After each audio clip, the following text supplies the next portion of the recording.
rooster crows at the break of dawn. A few years ago, I had a friend by the name of Karen, and who had lupus. I met her because we moved into a house next door to her, and because of her illness, she was on daily medication, and she would put her medication in a daily container.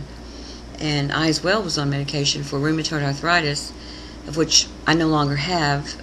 Actually, back then I was in a lot of pain, and so what would happen was I would abuse these medications, and I would, just as a way of avoiding myself. And so what would happen is I would go over to her house and I would steal some of her medicines from her. And even though she would ask me about it or mention it and suspect it, I would lie to her and tell her I did not.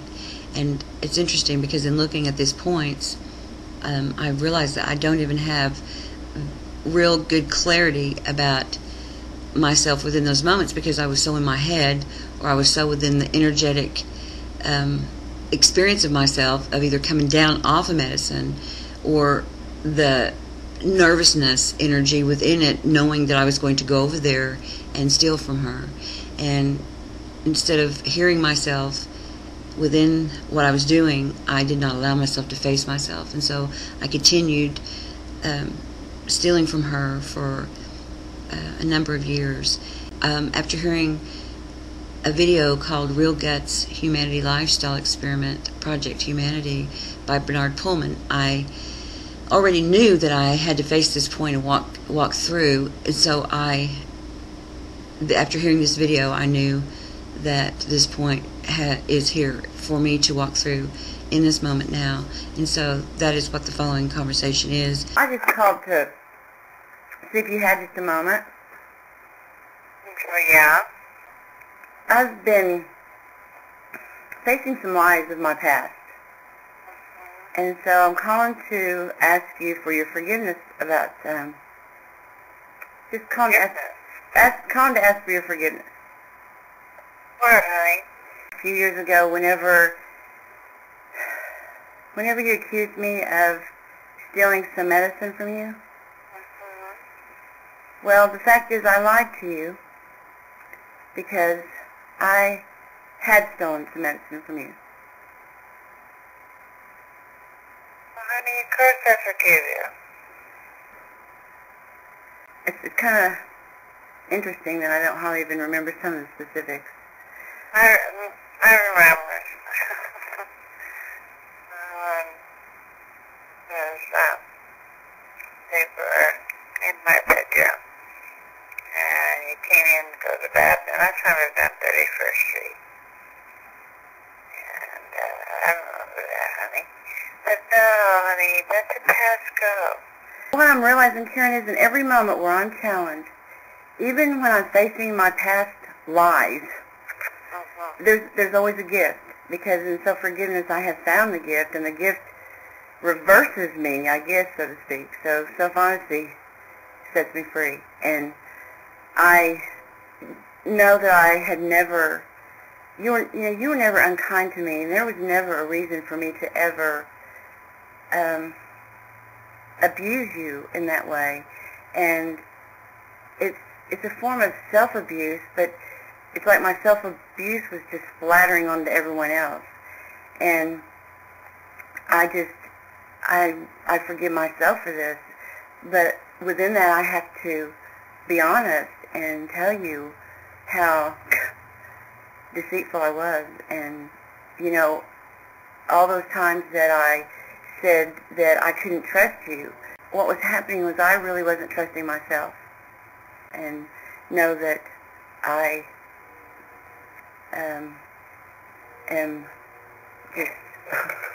I'm just very sorry that I didn't face myself within that, and because of it, you were affected. It's like cause and effect. Happy, I forgive you. I knew at the time that you did, and I understood that you admitted it because I thought I was going crazy. Because I knew I had had extra miles and they were gone. And I forfeited my own self-trust, and within that I wasn't trustworthy. that, at that time I loved you enough the life I gave you. I'll be honest with you, I've never known anybody in this world. I've never seen love. I've never seen real love anyway, because, real love is going to be, when there's no suffering and everyone can exist within a dignified life, then I will begin to believe in love. I don't believe it's ever been here, and I certainly never have walked it as who I am, and I'm just beginning to realize how important equality is. We were very, very close, and I hope that we still are. I dimly cared for you. And, even though I knew that you were taking medicine for me and stuff, I still forgave you. Love is forgiveness and caring, and you don't condemn them for it. You just stand beside them. Stand beside them. Cool. You hope that they eventually quit, like you and Sandy were so close, and you should be again. Well, what I'm realizing is all that closeness that I perceived as closeness wasn't really closeness, Karen. It was, I was in a fog. I was in a drugged fog. I was in a drugged fog, existing within my mind of trying to run and get that next fix, because I didn't want to face myself. I just choose not to exist as that and to continue to face myself within it. And I don't know where that's going to leave any of my relationships. It's going to have to begin with self-honesty. And I think that we all in that, when you and Sandy and I hung out together, we accepted and allowed each other within an understanding of ourselves that I realize now I personally didn't even know myself. I'm only now beginning to know myself.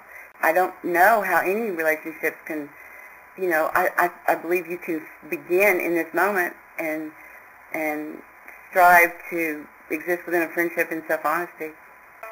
Don't set yourself up, though. You need to.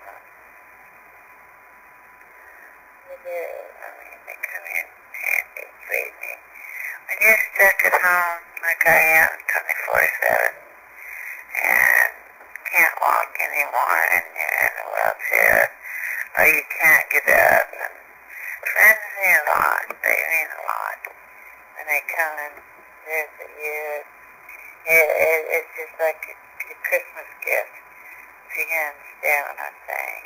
I do understand what you're saying. And I'm within self-honesty and facing myself within self-forgiveness, what I'm realizing the most is, Karen, I enjoy being, I enjoy being with myself. I enjoy my moments with myself, writing out myself and looking at what the hell I've hung on to all my life. And friends are assisting if they are assisting you in self-honesty. I've never been that kind of friend. It would be awesome to be able to have a friendship that is solely based on self-honesty. And so there's where we begin. Are you back on the Bible again? Am I back on the Bible? If there's a God, then he's, well, I don't see that. I don't see there's a God, because if there's a God, then he sure has fucked us over big time. And I'm walking through my process and taking my SRA class and enjoying the hell out of it. And Randy just began the Introduction to Destiny course, and he's totally kicked ass. He's excited about that, so we're enjoying it. Still I wish there was something you would do or say to try and make me change my mind and stay, but we never did too much talking anyway, so don't think twice, it's alright, but goodbye is too good a word, babe, and so I'll just say bye well.